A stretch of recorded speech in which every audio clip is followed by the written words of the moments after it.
তো ট্রাম্পে ডাক দিয়ে পুতিন কাকু মুরব্বী মুরব্বী লিসেন টু মি পুতিন কাকু কয় ঝুকেঙ্গা নেহি ভাউ। আমার হয় না আর কি, মানে এরকম পুষ্পা লেভেলের মাথার মধ্যে একটা হাত দে কয় ঝুকেঙ্গা নেহি ভাউ, কই এরকম একটা ফিরাম দেয়। আমার একটা জোশ চলে আসে যখন পুতিন কাকুর নিউজ গুলা করি। পুতিন কাকুর ফ্যান ফলোয়ার কারা আছেন?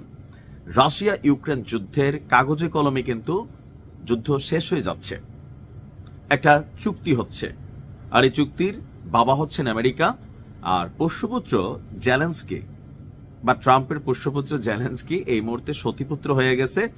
আর সেখান থেকে রাশিয়া ইউক্রেন যুদ্ধে বন্ধের জন্য যে চুক্তি দেওয়া হয়েছে সেখানে সালা সব হারাইছে ইউক্রেন। জেলির ক্ষতি হয় নাই, বিলিয়নস অফ ডলার কামাই ফেলছে, আর তাকে গ্রেপ্তারও করা হবে না।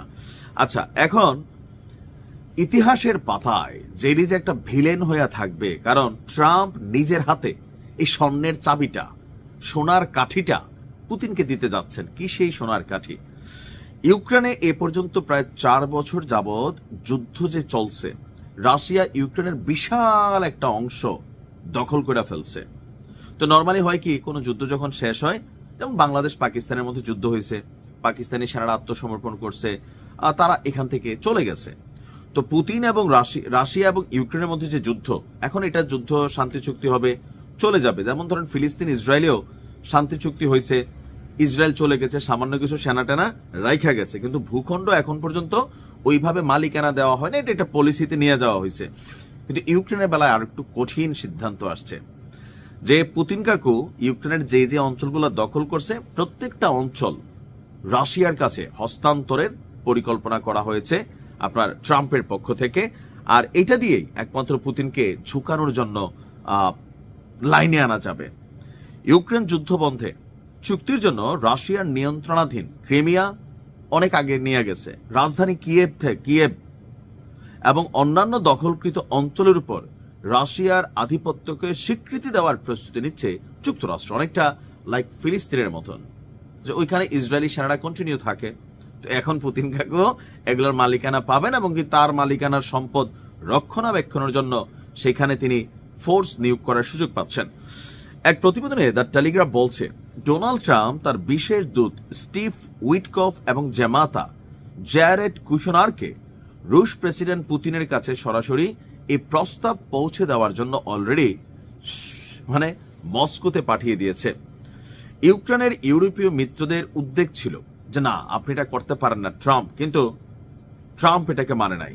এই ভূখণ্ড রাশিয়াকেই দিয়ে দেওয়া হবে বলে আপনার এই পরিকল্পনাকে এগিয়ে নেওয়া হচ্ছে। একটি বিশ্বস্ত সূত্র বলছে, এটাই স্পষ্ট যে যুক্তরাষ্ট্র ইউরোপের অবস্থানকে গুরুত্ব দিচ্ছে না।